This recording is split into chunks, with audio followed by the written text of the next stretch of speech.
Hello, ladies and gentlemen. Welcome to the Esteemed FaceTime with Leaders, an initiative by World Development Corporation. I'm Ajuna Sharawat, anchor at World Development Corporation. FaceTime with Leaders is a platform for industry titans to share their experiences, thoughts, ideas, and best practices in order to inspire one another and future leaders. In a nutshell, we attempt to encapsulate the multi-decadal learnings acquired by these industry leaders. We also hope that by conducting these interviews, we can bring together a global community of eminent personalities.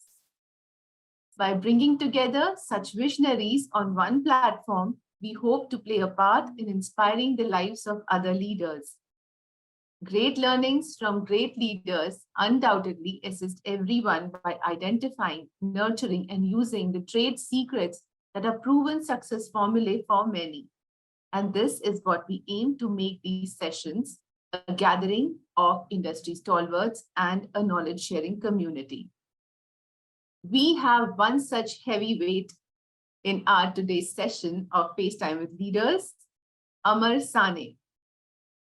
Currently, as a Senior Vice President of HDFC Life Insurance, Amar is overseeing revenue growth strategies, delivery of profitability, customer experience, retention, distribution, planning, regulatory compliance, stakeholder management, transformation, and so on. Amar's proficiency comes with his 2.5 decades of experience, out of which he has devoted 2 decades to the life insurance industry, to which Amar owes his leadership skills, namely building and driving high-performance teams, coaching and mentoring, goal planning and delegations, and so on. Welcome, Amar, to FaceTime with Leaders. Thank you so much. Thank you so much, Anjana. To begin with, we would like to know, you have actually worked in different industries, and then you shifted to insurance industry. So what major difference do you see, the difference between the insurance industry and the other industries you've worked for? So the big difference is that for prior to life insurance, whatever products, so I have been in sales in the early years of my career. So you had a product to demonstrate to a customer. While in life insurance, there is no product. It's a concept.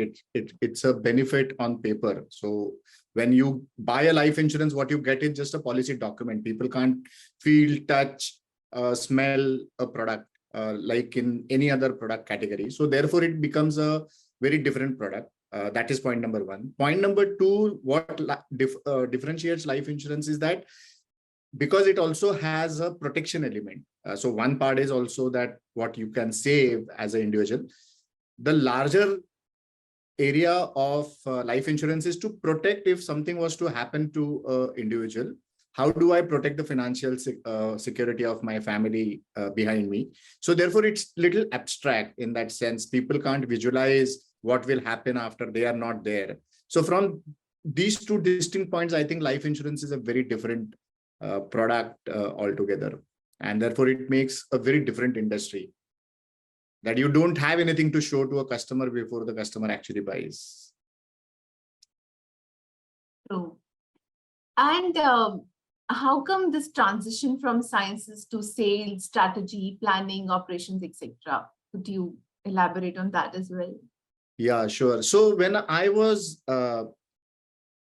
in college and when I used to think about what I need to do in my life, one thing was very clear, which occurred to me, that whatever I may do, I have to make a difference to people. So if I have to reach out to a larger set of people, I have to make a difference to them by way of providing them superior quality products or services or advice or consultation. That I think was my heart was calling there. So that's the reason I chose sales, because that is one of the options wherein you will get to make a difference to a lot of people. You can meet people, so on and so forth. And that's how, if you look at all my brands with which I worked, whether it was Johnson & Johnson, Becton Dickinson, ITC, and now HDFC, these are all the top brands where I really worked for, and I got those opportunities to make a difference to various set of people. And I enjoyed my journey throughout, and that's how I planned and transitioned my career, wherein for every next level, I always looked at what can I make as a difference.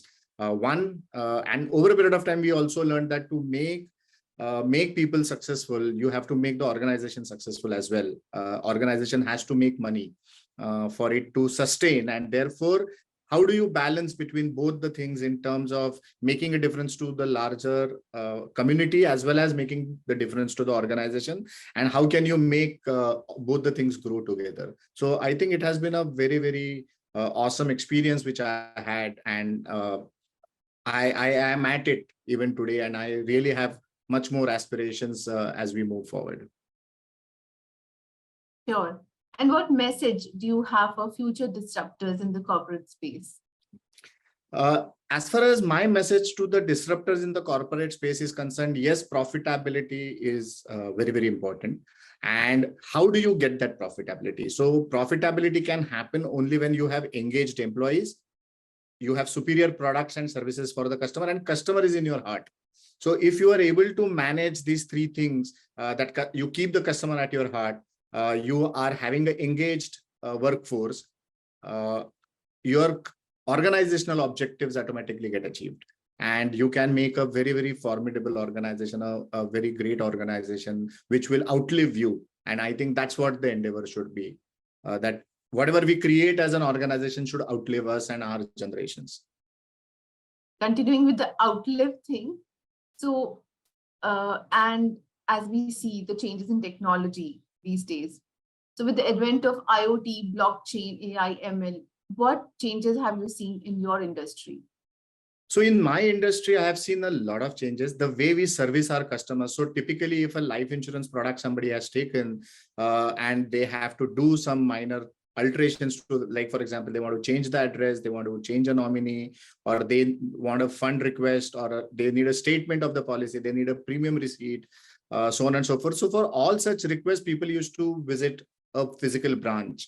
With AI, ML, and IoT, yet it is not as much used in life insurance space, but AI, ML is very extensively used. So today you have all the digital touch points ready, wherein a customer can self-service. So whether it is on the portal, whether it is on the various chatbots, that a customer need not move out of his house, and he will get all those services sitting at his comfort. So I think that is what in past 5-7 years especially has really transformed in the life insurance industry, wherein we have seen quite a good uptake of the technology solutions, whether it is in terms of performing repetitive tasks. So your RPA bots comes in, you have algorithms now to tell which customer might want to buy a new policy, when would he buy. So propensity models is a good use case of AI. Similarly, chatbots, as I said earlier, is another tremendous use case. And now people are moving towards how do we personalize things towards a customer? How do I get to the exact preference of the customer? And that's where AI and ML are going to play a very, very a great role. So will the blockchain, because blockchain is going to help us devise the journeys in such a fashion that they are very, very seamless. The buying experience of a customer is going to be memorious. So that's where I think the technology is going to disrupt and continue to disrupt. And luckily for us at HDFC Life, we are known as a tech insurer. So we have got much more exposure to technology than some of the other players. Thank you for this insight. And Amar, since you are now a corporate governance expert, what values do you bring to the table? So the foremost value, which I think, which is a part of every organization's value system, is integrity. I think that is the most important value, that you have your ethics, which means that you always know that what is right and what needs to be done is right at whatever cost. You always have to do right. And the good part of that is that value is that you have to do it when no one is watching as well. So you need not be watched to follow value. So a very simple example which I can give you is when you are riding a bike or a car and you are at a traffic signal at 12 o'clock in the midnight, but the red signal is on. If I stop there, That is what I follow as my ethics, that I am going to follow the rules in the letter and spirit. So those are the values which I think are very, very important. So one is that. Second aspect as a value system is customer centricity. So how is the customer important to me? And whether I am doing the right things for the customer, am I looking at all my processes, products, services with customer in mind? What is customer wanting rather than what I wanting customer to buy? And the third piece is the people. As I said, so people care. How do you care for your employees? How efficient your organizational policies are for engaging the right talent with you?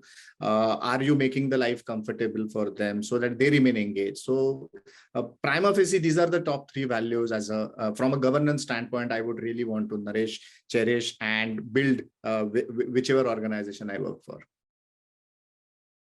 At this point, we usually ask also about the challenges you would have faced, and if you would like to talk about one or two challenges during the course of your career. See, challenges is always when you have a big idea, when you have a vision. How do you enroll people to buy that idea? That always is a challenge. And those challenges can be overcome with a proper conversation, telling people about the benefits. What's in it for me is generally people look at. So you will have to have the story for all the sides to bring out your vision, to deliver on the vision what you have. So one of the challenges which always we will face, I faced, and I might continue to face, is that when you have a vision and when you want to bring it to execution, onboarding people will always become a challenge. And yet that doesn't mean that we can't overcome that challenge, because in my past 20-25 years, I have been able to do that.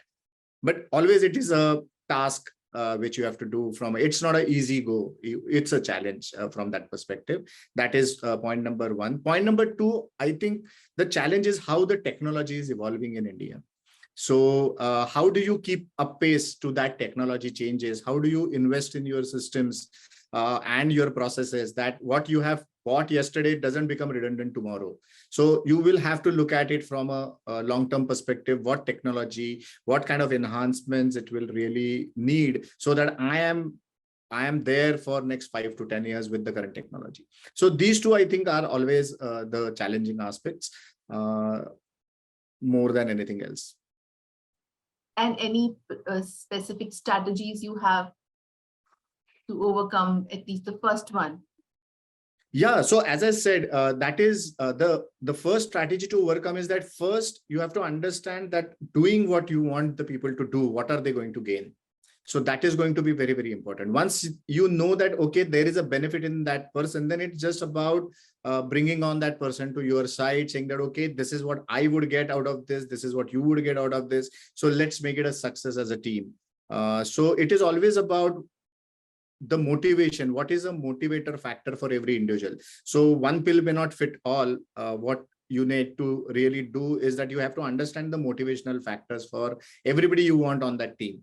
So somebody might be interested because it's kind of gives them a elevated feeling about themselves, that yes, I have contributed something, that gives the feeling of pride. Somebody might get motivated because they are doing something different. Somebody might get motivated because they feel just important being a part of that team, so on and so forth. So you have to understand the triggers and those emotional motivational triggers to bring the people on your side, and then really go out and do what you have thought of doing. And Amar, as you're aware, we are building the global thought leaders community for cross-pollination of knowledge and a community of independent directors for having a better corporate governance in the country. What are your thoughts about these initiatives taken by the whole WDC team? So when I first came to know about WDC, I was amazed that somebody is doing something like that. I think it's a brilliant one. A couple of reasons. One, the kind of talent which would be required to serve on the boards needs to be nurtured. And I think what you people have done is that you are trying to nurture, and it is not only about one program. I see that there are a host of initiatives you continue to take. I get a lot of emails that, okay, there is another session, you can learn from this session, you can learn from that session. So actually the entire upskilling, which nobody possibly had done in the past. So people have learned from their own experiences, they had their own mentors, And those people have become the board members, and they have only learned from the mentors which they had. But I think this will give people like me and more wider audience a lot of exposure to learn the skills which are required to efficiently manage a company and be on the board and manage the overall governance and sustenance of our organization. So I have just one word, that brilliant job. Thank you for such a positive feedback. And that was a fantastic conversation with you. And I'm confident that your insights will inspire the future leaders. Thank you, Amar, for joining us today. Wish you the best for your future endeavors. Thank you so much. Thank you so much. It was a privilege talking to you. Thank you. Honor. Thank you. Moreover, trust that this initiative by Directors Institute unquestionably expanded the participants' understanding and enriched their minds.